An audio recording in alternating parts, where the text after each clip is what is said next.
Welcome back, architects. In this episode, we're stepping into the conceptual layer, the what are we even doing of enterprise architecture. If logical and physical architecture are the engineering teams, conceptual architecture is the philosopher in the corner saying, but why though? Conceptual architecture is the high-level strategic picture, the blueprint of intent. It defines what the business wants to achieve, what capabilities it needs, and how everything ties back to outcomes. This is technology agnostic. No servers, no platforms, not even a hint of cloud vendor bias, which, for the record, is harder than it sounds. Think of conceptual architecture as a storyboard. It sets the plot, introduces the characters, and defines the rules of the universe. What it doesn't do is tell you how many Kubernetes clusters you need. Save that for later. In Zachman's terms, we're living in the conceptual world, building clarity, not configuration. Conceptual architecture artifacts often include capability models, value streams, domain maps, high-level process flows, journey maps, North Star statements, business context diagrams, and heat maps of pain points and goals. When we talk about conceptual architecture, we're not talking about systems or tools yet. We're talking about the dream, what the enterprise wants to do, who it serves, and why it exists in the first place. Everything starts with people. On the left, we have users, customers, and employees. These are the individuals interacting with the enterprise every day. Their needs, frustrations, and expectations flow into the center as ideas. This is where opportunities are identified and translated into intent. This cloud represents the conceptual space. It's intentionally abstract. You'll notice symbols for trust, commerce, sustainability, innovation, protection, not applications or databases. At this stage, architects are asking questions like, what problem are we solving? What value are we creating? What does success look like?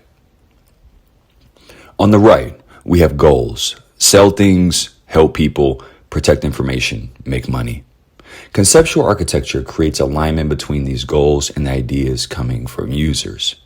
It's not a straight line, it's a feedback loop. If the goals don't align with user needs, the architecture breaks before anything is ever built. This is the architect's view. Conceptual architecture gives us clarity before complexity and sets the foundation for everything that comes next. The goal is to answer, what problems are we solving? What capabilities do we need? And how does this tie back to business value?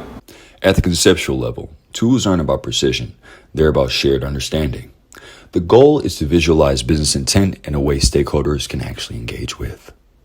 Tools like RDoc are designed for this exact purpose.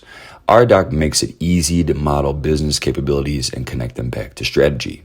You can start high level, collaborate across teams, and gradually add detail without overwhelming the conversation. SAP LeanIX offers a similar strength, especially in larger enterprises. It's business-focused, visually clean, and excellent for showing how capabilities, applications, and transformation initiatives relate, all from a conceptual starting point. Sometimes simplicity wins. Tools like Lucidchart and Draw.io are perfect for creating fast, accessible conceptual diagrams, especially when you want to sketch ideas, align stakeholders, or build early blueprints like the one we just walked through. And platforms like Dragon One help automate conceptual views, turning architectural thinking into visual insight without manual effort.